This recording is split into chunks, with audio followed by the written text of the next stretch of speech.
i-message nyo lang ho si Miss Ems Paz, isa ho sa ating masugid na volunteers, coordinator, no? I-message nyo lang ho siya sa mga gusto kong mag-order, no? Saan man kayong panig ng bansa, saan man kayong panig ng mundo, ipapadala po namin yan.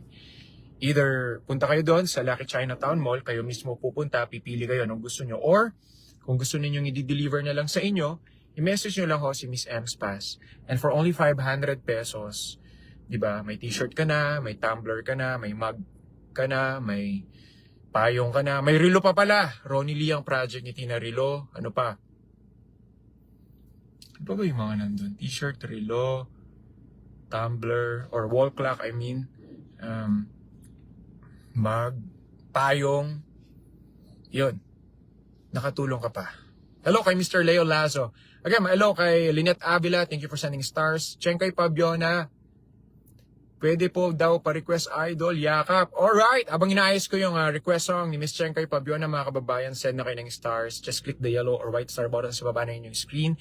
And also, hanapin nyo na si Miss Ems Paz, EMS-PAZ. Kung nakita nyo si Lee Min Ho, siya po ang female version dito sa Pilipinas. Siya po si Lee Min Ho 2.3. Alright, hanapin nyo lang Emily Kimson Paz. Hindi ho nagbabago ang estilo ng buhok niya. Napakabait ho niyan. Lagi ho niya nagpapadala ng mga pambara at pantulak. Maraming salamat sa iyo, Ems Paz.